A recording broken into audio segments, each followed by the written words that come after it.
You were talking about something about the psychological fact of we call the keyboard warriors.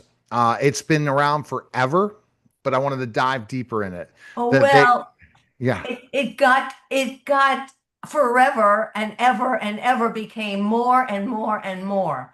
Um, People seem to think that the person who is on air doesn't have feelings and it doesn't matter. A lot of the Hollywood stars have said outwardly, this hurts.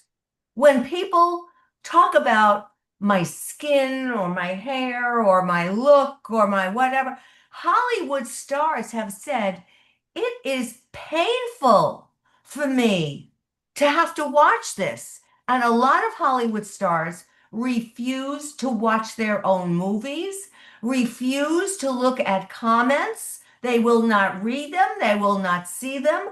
And if their handlers are supportive, they will say, hey, you got a great comment from this person and this person. But their handlers are not going to show this to them because you have to understand anybody on air puts their whole life out there. I don't know what I'm doing here. I don't know what you're doing here. What is wrong with us? We we really either are too stupid to care or at this point, impervious to whatever anybody says.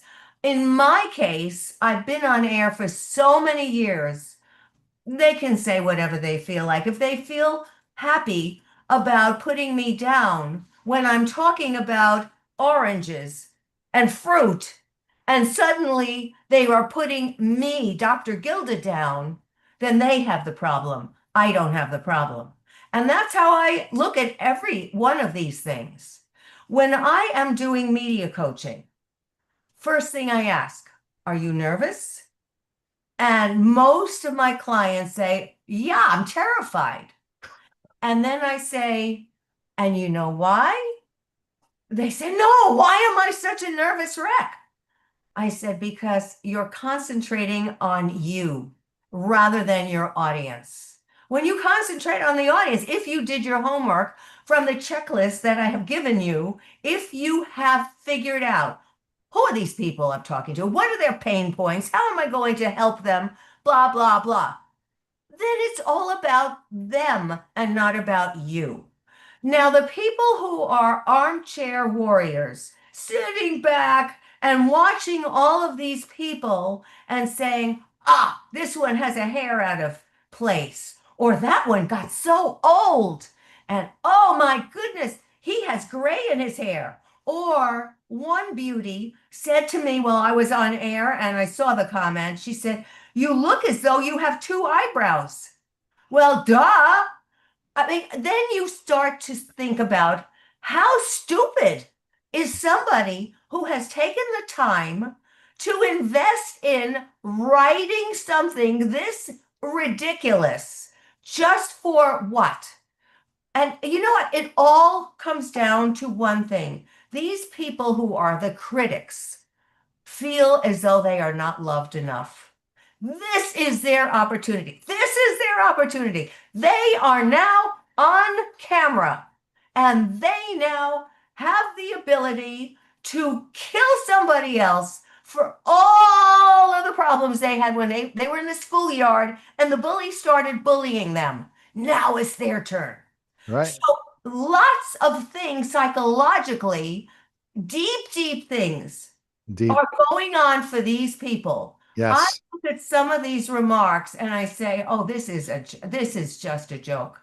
Why don't you talk about what I'm talking about, the content, not about the fact that I have, oh, two eyebrows. What do you know? I couldn't, I think I may have saved that one. That was too stupid to believe. But people say, look, when I did the TikTok live, a couple of people said, oh my God, you used to be on the Sally Jesse Raphael show. Yes, right. They're talking about something I did, and now we have something to talk about. They didn't, but they could have said, God, you got old. God, you got different. God, you got thin. They're God, you not going got. to do that. They're going to do it in a comment when you're not That's around, right. And then they That's come back. And it's funny, I look at comments all the time where they've attacked. Here's a great story. One of my clients wrote a book about AI and about singularity and how he believes at one point AI will be equal to us, or we're getting closer to that. They all said it was fantasy. He was living in fantasy land and called them all the most horrible names because I was running ads. And the ad comments were awful if I read them to you. And here's the thing, the old Neil Haley would have gone after them. This Neil Haley doesn't. Okay. yeah. I used to be on Twitter and I used to be really popular live education talk show where I really said my opinion. And then I would go after the people and have this big angry comments back and forth and keep sending messages. I can't Not wait worth. to give them that. It's not worth it. It used to be the days when No. you honked on the horn and said, I'm going to get that MFer, or I'm going to go grab him out of the car right now and throw him out. Well, that was some, I think. Well, Those days, no, thank you. you know No, what? thank you of that drama at all. But I grew that's the out of that problem. too. But you know, Neil, it's a matter of growing into your own security and recognizing who cares. They're going to say whatever they're going to say anyway, but they will not say it to my face. I live in a condominium. There are some real idiots on the board that we have running the building. And they are doing this because they want to be called king. You know, he's on the board. This is like a big deal. They have, and if you go to every one of the people I'm talking about, each one of them has tremendous scarcity in his, and I'm talking about men now, in his life. And each one of them boasts about this, boasts about that, and it's all fictitious. Right. And they now are on the board and they are making rules and regulations. And one board member, a particularly stupid one, oh my God, Why don't you say the name? Call him out. Dox him. Just kidding. I'm getting choked up. Anyway, a particularly stupid one had the audacity to say that some of the people who had sued the board were sons of bitches and this, not to our faces, but to the people who were in a group who were not, and the people who he's talking about were not there. That's what I mean. It's just like this. Suddenly, here I am in front of you, and you're not going to say a word to me. But the moment I turn around, turn my back, you're going to try to stab me any which way you can. Yep. You know what? I'm not playing those games. It takes two people to get into a cat fight. I am not going to be one of them.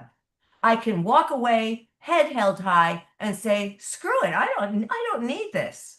I put all my effort into love and caring and support of other people, training other people to be phenomenal on camera, on screen, in public. I love seeing my clients open up like flowers because that gives me great source of professionalism that I have done something so good. But you know what? The people psychologically who seem to want to take down everybody else, they are so lacking in so many things that it's not worth my while to even go on. One guy recently commented, what a shame for you to be, I was pointing out some data that had just been found that women are less victimized than men are. Men are the victims. And I pointed that out, and some guy said, what a shame. With all your education, yes, I have a PhD. Does that disturb you, guy? Anyway, with all your education, you're tearing down people. No, sweetheart, I am reporting what was in a study. And he could not accept that. And instead, he turned it around. Notice he turned it around personally on me and my education. Therefore, I'm going to tell everybody out there, everybody who chooses to read comments, and I do that for my own edification to find out what the pulse of my audience always is. But for those of you who choose to read comments, do not take them personally, because as horrible a day as you're having, as horrible as a person you may think you are, these people are far worse. And this is their one opportunity to scream and yell from the rooftops about how miserable you are. You know the finger pointing? 3 are pointing back at that person. All So right. keep that in mind and understand that whatever they say about you, smile and say, at least they're talking about me. That's it. drgilda.com. Great point. Great point. But it's not worth it, guys. Don't be a keyboard warrior. Appreciate it. And thanks again. That was a special simulcast, Neil Haley Show on the Gilda